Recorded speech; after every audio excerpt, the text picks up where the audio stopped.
What's going on, everybody? This is the Jay-3 show. I'm Jared Sweat. I'm Justin Hubbard. And I'm Jordan Hill. We got all three of us back again. It's about time. It is about time. So, we're going to lead off with the Atlanta sports world involving a Braves trade and the Hawks GM moves. We're going to be talking a little bit about that.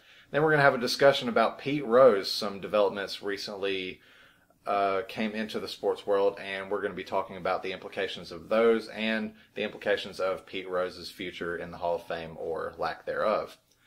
Our top 5 this week is going to be the top 5 sports logos, the most interesting and most unique ones that all three of us think are the most noteworthy. And then to wrap the show up, we have a potential Father of the Year award at a baseball game. So we're going to talk a little bit about that. But like I said, we're going to start off with the Atlanta sports world. Jordan, what do you have for us? So the Atlanta Braves made a trade last week that kind of caught everybody off guard. They moved Phil Gosselin to the Arizona Diamondbacks, brought back Bronson Arroyo, and a prospect, Touki Toussaint. It was a trade that, it came out of, pardon the pun, left field. It just seemed kind of weird. But the trade basically boils down to $10 million to Arizona for Touki Toussaint, who was their first-round draft pick a year ago. It's a trade that really the Braves seem like they're true winners in this. They didn't give up a whole lot, and it's something that really it's a great look at the way the Braves are trying to build for the future. Guys, what do you think about it? I think John Hart needs to be apprehended and placed in jail because he has somehow swindled 2 teams into pretty dumb trades for those teams, starting back in April with the San Diego Padres. He got him to take on Melvin Upton Jr. and his contract. That was brilliant. And now he got a pretty decent veteran pitcher and a really hot prospect for basically nobody. I mean, Phil Gosselin's a solid player, but not necessarily a star. And, I never would have dreamed he would a trade involving Phil Gosselin would yield this kind of return. It's a great trade, and it's one of the best they've made this entire, past 6 months. I actually like the move, too, especially with some of what a lot of fans would call boneheaded trades. I know whenever they acquired Cahill and Stoltz way back in the offseason, and a lot of people were questioning some of their offseason moves. And I was one of those people, I'll admit. But this trade, to me, seems to be the best trade that they've made all season long. Like, Justin, you were saying, Gosselin, he's a solid player, and he's by no means a bad player.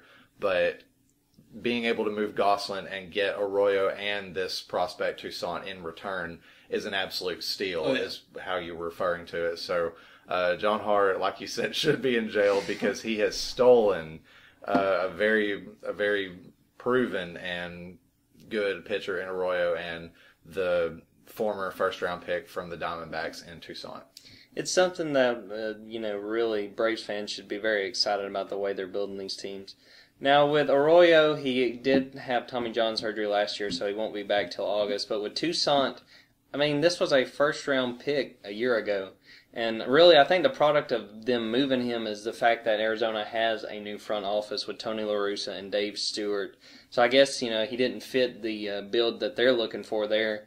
And I've seen several people say that somebody needs to go take Dave Stewart's phone away from him because they keep making deals with the Braves. The Cahill deal didn't work out, with Atlanta, but it's something that right now, for all intents and purposes, it kind of seems like the Braves are using the Diamondbacks as their AAA team. Oh, they got a guy we like? All right, bring him our way. But with Toussaint, I'm very excited about him. He's only 19. He actually turned 19 when this trade happened. So, happy birthday to him. He might go to a organization that could win in the next, for 4 or 5 years. But he's got a nasty curveball, and he throws in the mid to upper 90s. I'm very excited about what I see with him. You were talking about Toussaint, quote, not being a good fit with the Diamondbacks. I don't see how the Diamondbacks would see him as not a good fit. It's the only thing that would make it make sense, I guess so, because whenever I saw a video of his breaking ball, it definitely raised my eyebrows, and I know it raised Justin's eyebrows as well. Because, his breaking pitch, let alone how fast it was moving, that thing was falling off the table a good foot and a half is what I saw. He looks like a right-handed Clayton Kershaw, absolutely, in my opinion. Mm-hmm. And what I want to say, it's not really just us that like the moves that the Braves have been making. MLBpipeline.com's Jim Callis went so far to say that before Hart and his front office kind of came in with the Braves were in the bottom 5 of all farm systems. Thank you, Frank Wren. Yeah, Wren did his part for us. But with all these moves in a matter of 6-7 months, Callis is willing to rank the Braves in the top 5. That is absurd. If you could do that in 2 years, that's impressive. Yeah. To do it in the span of, basically an off season and the, almost half of a season, that's ridiculous. I really think it won't happen because the Braves aren't going to make the playoffs, probably. Yeah. They're probably not going to make the playoffs, but I feel like Hart has set himself up to be considered for Executive of the Year because he's just done an outstanding job. Absolutely. I think that's a good point that Callis brought up. Obviously Frank Wren did more or less butcher the farm system for the Braves, but John Hart has done an incredible job with raising the farm system. I wouldn't necessarily place them in the top 5, but they are definitely in the top 10. I'd probably put them around number 8 or so. But, the turnaround has been definitely breathtaking, to say the least. Yeah, to see where they are now compared to where they were, just a year ago, it's ridiculous how much better they are. A year ago, if someone got hurt, it was a big deal because there wasn't anyone down in the farm system who they could call up and be a suitable replacement. Now that's not the case. We've seen it with the starting pitchers, again, Cahill and Stultz, and it's been an incredible job by John Hart. Justin, I agree. You had said that anytime somebody had gotten hurt, that they pretty much had to bring up somebody who was not ready to play in the majors just yet. But whenever they did have an injury, back whenever Frank Wren was over the team, they pretty much had to trade one of their starters away for someone who was of a lesser quality player, and it just made the team all around worse. So I definitely agree with you on that. That wasn't the only surprising move that went down in Atlanta in the past week. Well, I don't guess you can really call this surprising, but still, it seemed like it was. The timing it was coming, but the timing was a little off. I personally expected this a little sooner. The Atlanta Hawks officially relieved Danny Ferry, the former GM, of his services. What do you guys think about the move? I felt like it was a long time coming, but the fact that it took so long kind of caught me off guard. Really, you could kind of just seen Ferry been like, all right, I'm just going to resign. Because he'd been basically put on leave since August when the Luau Dang comments came out. And, there was a lot of backlash with that. And I feel like it's unfortunate because Ferry, he had a big piece in building the team that the Hawks had last year that, was a top seed in the East and went to the conference finals. So it's sad that he's really not going to get the respect that he deserves for what happened. But at the same time, I think that the Hawks will be okay with him gone. Moving head coach Mike Budenholzer to president. He's still going to be the head coach, but he will take on the role as president. And then they promoted Wes Wilcox to GM from assistant GM. It's one of those things that, on one hand, you kind of think how, you don't know for sure how this is going to work because it's people in new positions. But at the same time, they had success last year, and I feel like that they should be able to continue what they did before. Yeah, you had said the timing of it. It was pretty much expected to happen, but it was like when it was going to happen. You had said that he was suspended and pretty much put on leave of absence since August. So it was like, okay, we know the tornado's coming, but when exactly is it going to hit? So it was expected, but just the timing of it was a little bit questionable. The only thing that I think is, besides the timing, that is questionable here, I understand that Budenholzer did a very good job as the coach. I'm concerned that putting so much on his plate now could be detrimental to the team. They're well developed. They're well coached. Personally, I think they should have brought in a new president. But overall, it was coming, and I think it was a good overall decision by the Hawks. And Justin, I think that's a fair point to make. The one thing that does make me feel a little bit better for the team's perspective is the fact that Budenholzer worked with Greg Popovich. And for a while, he worked with the front office in San Antonio. Eventually, he gave that up just to focus on being a head coach. But the fact that he's been there with Popovich and I could, see that he's learned from him and can probably manage both of them, I feel like they definitely didn't just do this on the fly. They sat down and said, Mike, do you think you can handle both of these? And I feel like if he's not able to do both, you could just see, move back to coaching. So I feel like it's a worthy gamble to take. I see potential good and bad coming from this. Potential good being that, instead of bringing in an outside hire, you want to keep everybody that's been on the team and within the organization. You want to promote That's from a good within. point. So I do see the potential good coming from that. And I see potential good coming from, whenever you said he had worked with the front office of the Spurs and under Popovich, I'd see potential good coming from that. Justin, your point about it possibly being too much on his plate is my only concern. That is the only potential bad I see coming from this. Whether it takes away from his coaching duties or his presidential duties, it is the only potential bad I see in this. So unless it really takes away from his head coaching abilities, I think that this is more good than bad. So with that, we're going to transition from the basketball world and the Atlanta sports world to the baseball world. Over the weekend, some developments were released about Pete Rose that showed some graphs of him calculating out some potential wins and losses from his days in baseball whenever he was playing on the Cincinnati Reds and had been accused of betting on Major League Baseball games. So, Justin, what do you have for us? Well, I mean, he's caught in yet another lie. Back when all of this first started with Pete Rose and the gambling situation, he vehemently denied that he ever gambled, period. And he finally came out 11 years ago and said he did gamble as a manager, but not as a player. He was always adamant that he didn't, gamble as a player.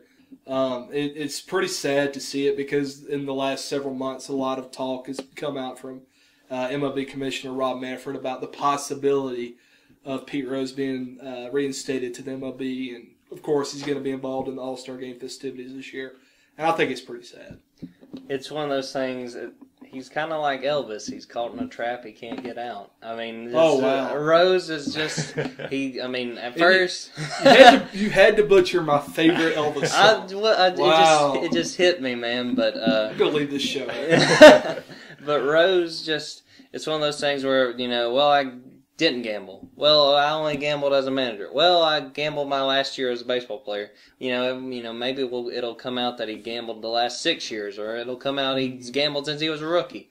It's one of those things that it's just a slippery slope with Rose, and at least in my opinion, the cover-up's been, just as bad or if not worse than the crime. The fact that he lied so long, I feel like if he would have told the truth in the beginning, the lifetime ban that he signed off on, maybe it would have been, pardoned by now. It's just one of those things that it's a very bad perception that he put on himself. I completely agree. You were talking about him covering it up. I think if he had been completely honest and told every little thing that there was about it, and rather than lied about it, then maybe the punishment would have been lessened, because that was back when betting was it was considered to be one of the worst things you could do with baseball, and then nowadays it seems like most people really don't care about it. So I could see that being potentially lessened, but the fact that he lied is what makes this so horrible, because he continues to lie and then it keeps getting revealed and revealed and revealed that he kept lying more and more and more.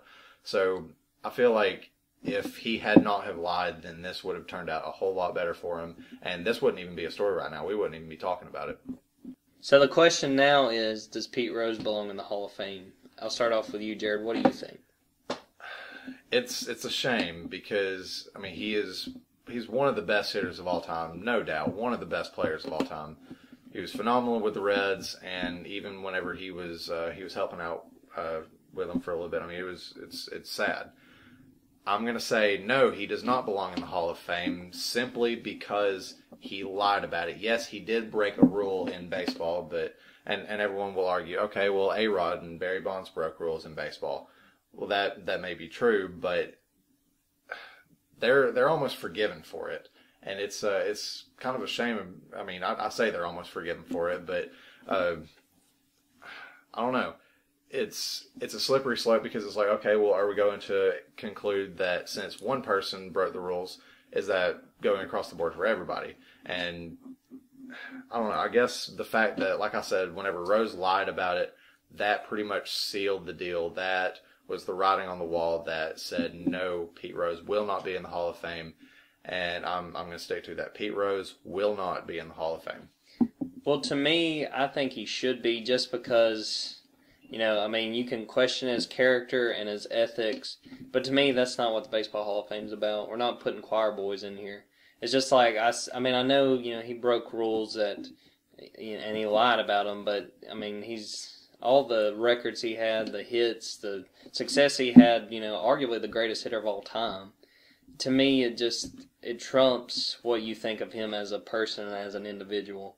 It's just one of those things that he's not made it easy to defend him. You can't be here and, feel good about yourself arguing, in his favor because, he's made himself look like a jerk a number of times.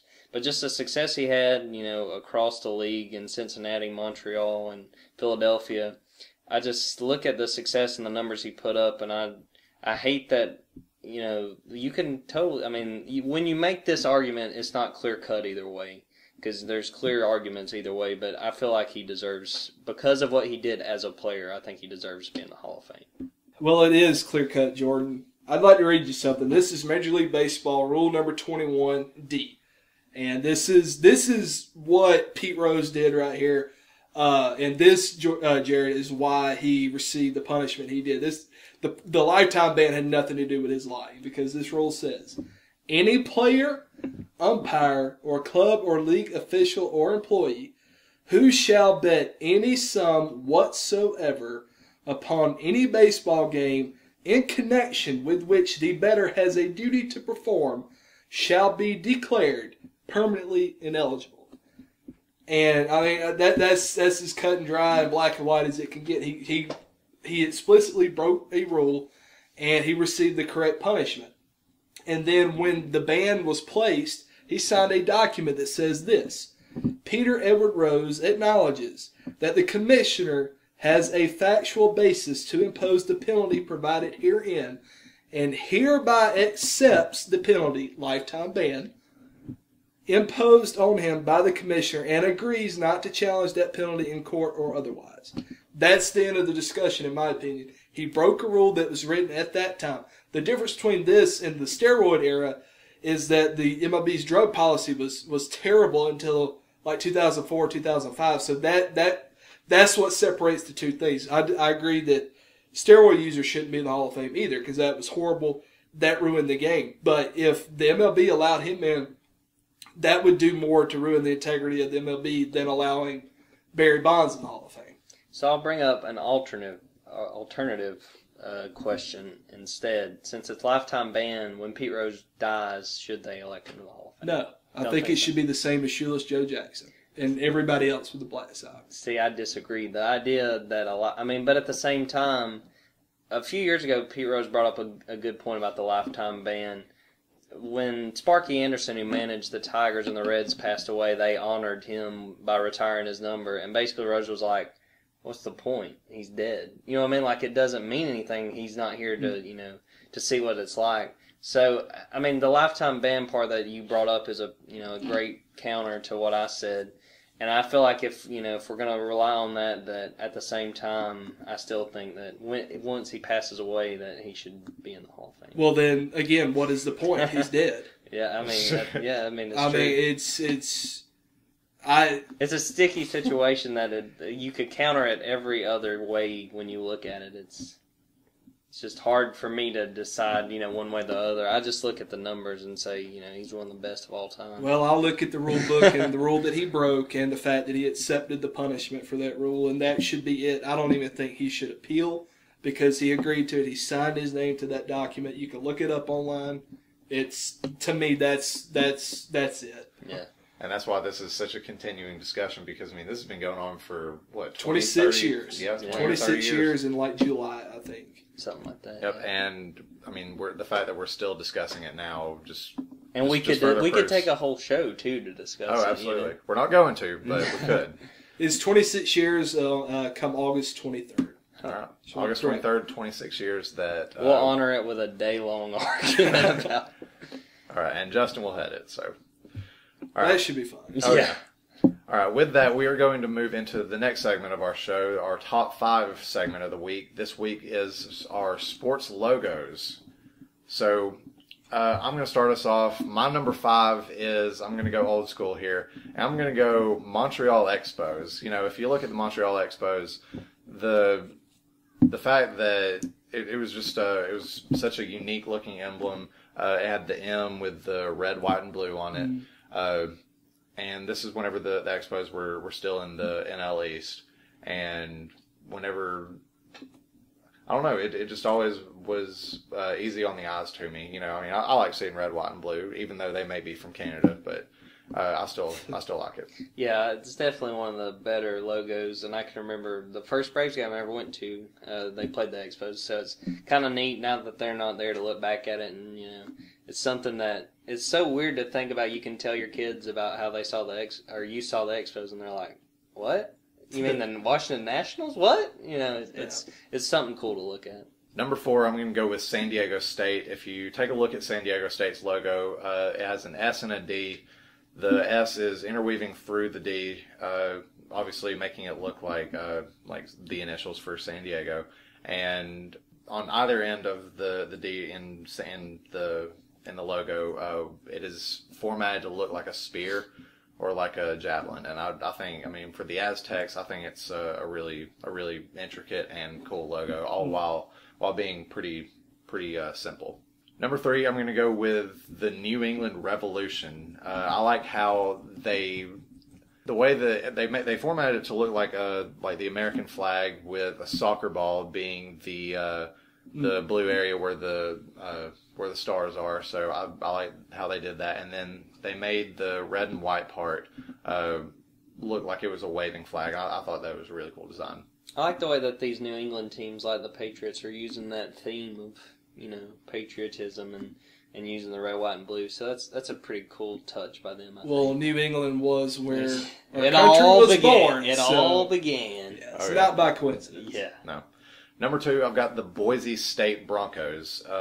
Even though they may not necessarily be my favorite team, I still love their logo. The way that they use, I'm going to go back to art school here, and the way they use complementary colors in the orange and blue, it makes it look really cool. They both stand out, and the way that they use the shade of blue to look like it's a dark horse, or like it's a shade on the Bronco. I like how they did that. Shout out to the Gilmer County art teachers. That was nice. Hey, I like that. I've always liked the Broncos logo, and I thought about putting them in that list, so I like that at number 2. And especially whenever even though I didn't like the turnout of the game, whenever they played Georgia in the Georgia Dome a few years back, the way that Nike formatted their uniforms, they made the Bronco look a little bit bigger, and they put some white in it, and I really like how they did that. Number 1, I'm going to have to go with the Miami Hurricanes, the U. How can you beat this? I like the symbolism of it, how you can throw up your hands, make it look like the U. The orange and green, it's my favorite shade of green, and I really like how it stands in contrast with the orange. So, let alone how good their teams are, or how they were, rather. They're coming back. They're coming back, hopefully. But I don't know, the entire symbolism and the entire level of swagger behind the U that comes with the Miami Hurricanes, I just love it. So that is my favorite logo, and that is my top 5. To each his own there, Jared. I'm not a big fan of the U on the helmet, just because I feel like there's so much more. They're Hurricanes, and you're going to put a letter on the... They could do like a swirl or something. Sebastian, you know, the bird mascot. I feel like there's a lot of potential for something better. But, you know, to each his own. And I mean, yeah, it's kind of cute. You can throw up your hand, but I mean, when you suck, what's the point? You know, Al Golden's trying. Okay, He's trying to get him going. So I'll go next with my list. To try to get a couple of colleges in there, and actually really just stuck with the Tobacco Road rivalry. With number 5, I got North Carolina. I just love the powder blue and the interlocking NC. I've always been a fan of that rivalry, and between number 5 and number 4, which is Duke. It's just hard to beat with the Blue Devils having the blue D and the devil inside of it. You just can't help but feel intimidated when you see that, at least to me. And Jordan, whenever we were looking at different logos and making our top 5 list, you showed me an old school Duke logo that had an entire. It showed a devil in its entirety, and it was terrifying. It was intimidating. I mean, this was incredibly intimidating. I don't think that by any means would be allowed today. Or, Yeah. I mean, it'd probably scare little kids if they saw it. So. It's going to give me nightmares. I'm a 21-year-old. That logo scared every Duke opponent until they actually played Duke on the field. Yeah, I mean, if they could have had that coach instead of Ted Roof in the early 2000s, man, look out. They'd have been dangerous. Oh, absolutely. So back to my list. Moving from college to pro, number 3, I have the Pittsburgh Steelers. I'm just a sucker for some of these traditional NFL teams. I love the... I also like the fact that on their helmets they only have the logo on one side. It's unique. It's something different. And with a team like the Steelers that basically represents the whole city of Pittsburgh, I enjoy seeing that logo and the silver and white and the way that they put that logo together. I don't know how the Steelers got past me, but if I can throw them as an honorable mention on mine, I'll definitely do so. You know, it's a really cool logo. It's pretty simple. So good finding that. It's always difficult to sit down and make these lists because I know, especially like when Justin and I did the movies, it was just like, it was like, wait, what? We left what out? I was like, what? And I forgot to remember the Titans. So, Yeah. I mean, that's your moment, Jerry. Yeah. I facepalmed when I was listening to that show. Everybody gets one. You know? That's the way I see it. Number 2, Justin's going to be a big fan of this. Dallas Cowboys. When I was a kid, Madden 2000, I think it was 2003 with Marshall Faulk on it. I just remember seeing the Cowboys' whole uniform and the logo. You know, when you're a little kid, Cowboys, you know, you always want to be a cowboy. And seeing the star on there and the silver and the white and blue, I've always been a big fan of the logo that they go with, just because it's so simple, but at the same time, you know, I mean, how do you beat a star? That's all you need. It's just, to me, you can't beat that. This is your one. It should I be. snubbed Remember the Titans. He snubbed the Steelers, and you snubbed the Cowboys By by putting only them putting at them 2? number 2. Oh, okay. That's your one. We've all 3 had our mulligan. We have to be perfect from here on out. God, this might be the worst. Finding my number 1 was hard for me, and I was kind of honestly surprised I picked it. But number 1, I went into the NBA and the Boston Celtics. I don't know. I'm just a sucker for a leprechaun with a cane and giving the little wink that it's got. It's such an old school looking logo. I like the fact that it's survived so long because, you know, we always see, like we've talked about, or are also going to talk about later, how the Hawks have rebranded. You know, there's always the threat of replacing these old school logos, and I like the fact that Boston's held on to this one so long, and hopefully it'll stand for, you know, many years to come. Well, my top 5 looks a little different than both of yours. I chose to go with all current logos. Number 5 for me is the Oklahoma Sooners. I love the simplicity of it and the history behind it. Just a simple OU on a little red, dark red, I guess crimson and white. It's beautiful and it looks great with their uniforms. Number 4 is a little newer. I've got the Carolina Panthers at number 4. I've always really liked the Roaring Panther, the undisputed best logo in the NFC South. Sorry, Falcons fans, the logo sucks.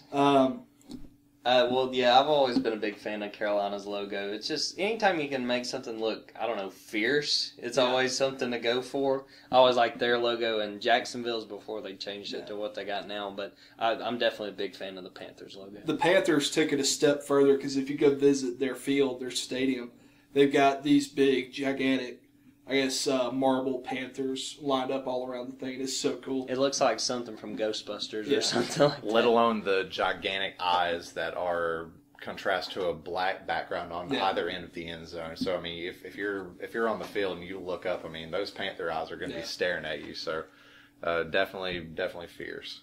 Number 3 is the logo that pretty much dominated all of our childhoods because of Michael Jordan, the Chicago Bulls.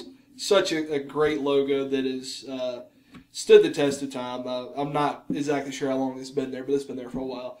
And it was sort of ahead of its time, in my opinion, because all these NBA teams are just now catching up with how great this logo is. Chicago Bulls logo is definitely one that I juggled trying to put it on this list because I'm a big fan of it. It's definitely one of my favorites, and I'm glad that somebody on our show was able to share it because it's definitely an awesome-looking logo. I also have a Boston team in my top 5, but it's a different sport. I've got the Boston Red Sox at number 2. They got the classic B that just never gets old, and then you've got the actual Red Sox as their alternate logo. just a fantastic set of logos there that really complement their uniforms well, no matter which color they choose to go with. And it's one of my favorites. So what could be number one? I'm kind of confused. Justin, this better be good. I'm going to guess an Atlanta team. I have no idea. Number one is the New York Mets logo. No, I'm just kidding. Come on, guys. Number one is the Dallas Cowboys logo. This is the greatest logo in the history of logos. Imagine man. that. Yeah. It is. It is. And I'm not speaking for fan bias. I'm speaking from scientific fact. Okay. Scholars maintain this is the truth. Yeah. Jordan, you described it probably better than I could. Just a beautiful mix of blue and gray. And it's been the Cowboys logo since 1964 in some iterations. The colors have changed slightly over the years. But it stood the test of time for 51 years. It's just like the Chicago Bulls logo. The entire NFL has had to catch up to it. And I don't think anybody's even close in the NFL and in all the sports. The Cowboys logo will always be the best. You know, Hubbard, sometimes I want to disagree with you, but I feel like, you made a great point with this one, and it's hard to beat Dallas, at least when it comes to logos. On the field, we'll see. But oh, yeah, we'll see when they host your Atlanta Falcons and beat the crap out of them in September. We'll see. Yeah. We'll have a Falcons-Cowboys discussion once football season rolls around. That is going to be fun, folks. You do not want to miss that. Absolutely. Get your popcorn ready. That's for sure. Yeah, we might have to go video on that because somebody might get powerbombed through this table. We may have to get security in all P. Diddy and UCLA's coaches. We could get a fight going. All right, we're going to toss this hostility aside and move into our buzzer beaters segment. So, Jordan, start us off. So MLB canceled around 60 million All-Star votes after the Royals got way too many guys up near the top. Do you think it's justifiable? I think it is because there was a bit of fishiness around this, the fact they had so many players. And I think it's worth the MLB's while to make sure this voting process is as fair as possible. I think they need to definitely look into it, but I don't think they need to cancel that many votes just yet. Look into it, investigate it, and then proceed. Keith Hartley recently went to a Cubs-Dodgers game and caught a foul ball and actually interfered with the on-field festivities during the game. Do you guys think he's the leading candidate for Father of the Year? Absolutely. He did it with his son in one hand and just reached out and did it so naturally. I mean, good grief, it was beautiful. And everybody cheered, and I'm sure that he's not going to be paying for any beers anytime soon. I don't think so, and maybe the Cubs can give him some sort of spot on their roster because they need a little bit of help. So maybe if the Cubs sign on Keith Hartley, then they can improve their team. Especially, put a baby in his hands. He'll catch just about anything. Pablo Sandoval was suspended one game for getting on Instagram during a game against the Atlanta Braves. Was the length of the suspension right, and was the suspension right? I think he should have been suspended a couple more games. The Red Sox are, a dumpster fire right now, and for Sandoval to be on there liking women's, photos on Instagram, it just pretty much sums up the season for them right now. I think you're right on the money. It should have been longer because if he's getting paid this much money, I don't remember the figure, but it's an astronomical amount that he got in free agency. He should have his entire focus on the game during the games. The Atlanta Hawks released their new uniforms on Wednesday. Guys, do you approve of the new look? I really do. I like that it's a little bit more of a modern look and a little bit more of a classier look. The only thing I don't like about the uniforms is the touch of green that's in the numbers. But other than that, I love the look of it, and I love that they're trying to improve this team even more. I like the overall uniforms, and I actually like the green. It doesn't really fit their color scheme, but I think it makes the numbers stand out a little bit. Max Scherzer was very, very close to a perfect game just a few days ago, but it was ended after he hit Jose Tabata with a pitch. Do you guys think that Tabata leaned in, and if you did, are you upset at him? I'm not upset because I know this is going to rub people the wrong way, but it's baseball. They're trying to come back. If you want to get a guy on base, I'm sorry, Max, but it's part of the game. Yeah, I don't think that Tabata lowering his elbow into the pitch was intentional because whenever I saw it, it looked like he was bringing his bat down because he started to check swing it, but brought his elbow down to bring his bat back. So it's an unfortunate way for the game to end, and I hate to see it end like that, but it's completely unintentional. Kevin Love opts out of the contract with the Cleveland Cavaliers after the Cavaliers fell to the Golden State Warriors in the NBA Finals. Guys, does he return to Cleveland? I think he does. I think that he's, just seeing what the market's like, but I think eventually he'll come back to LeBron and company. Where else is he got to go? I mean, I did read one rumor that he might be looking at the Lakers, and if they get him and DeMarcus Cousins, some of these other trades fall into place, they could be a bad team to face. But I think he does eventually go back to Cleveland. So the latest rumor is that the Denver Broncos tried to trade Peyton Manning to Houston. Guys, do you think that this rumor is true? Absolutely not. I don't think it's true. John Elway invested entirely too much when he brought Peyton Manning in a few years ago for him to be trying to ship him off. Absolutely. I mean, they've invested too much into him, and you're going to trade away a future Hall of Famer who is still tossing bombs out there and will take the Broncos to the playoffs again and arguably the Super Bowl, depending on how they do next season, obviously. But no, I do not think the rumor is true whatsoever. He will take them to the playoffs, and they will lose because he is Peyton Manning. Oh. Johnny Manziel has said that he will no longer flash his patented money sign. Do you guys think? What do y'all think he should do now? I think he should hold up two hands, like a touchdown. Like, maybe he does something productive on a football field sometime soon. Says the Falcons fan. Well, hey, I'm very disappointed in what I've seen in Manziel so far. So, hey, why don't you go help the Browns win, more than 4 games next year? I would say that he should throw up more middle fingers like he did in the preseason a few years ago against the Redskins. But obviously he can't do that because he will get fined again. So instead, I think he should throw up jazz hands. That's my take from it. Former NFL quarterback Chris Sims may have gotten $100 handshakes while he was at Texas. How much money do you think he made? Jordan, what do you have on this? I'm going to say he made about $3,100 while he was at Texas, because that's $100 for every interception he made at Texas. My favorite tweet about this whole thing when it came out that Sims was like, I may have gotten some money while I was at Texas. They're like, just imagine what he would have made if he was any good. So, good shot there on Twitter. And Sims, I don't even know, everybody's saying, oh, that guy that played at Texas 10 years ago, Chris, Phil Sims' son, that's basically just another chance for him to have his 5 seconds of fame again. I don't think he made anything. These college football teams are completely free of corruption. No underhanded dealings are going on. No bagmen are allowed on campus for sure. This is not SMU. That was a one-time thing. One-trick pony, Not that funny. All right. Well, we're going to leave the hostility and the bad jokes behind, and we're going to leave them for next show. So thanks for listening, everybody. You can follow us on Twitter at Jay-3 Show. You can check us out on our website, j3sports.wordpress.com. And be sure to listen to this show next week as well when we're back. Absolutely. We'll try to get all 3 of us again together to have another good show for you. So thanks for listening, everybody. We'll see you next time.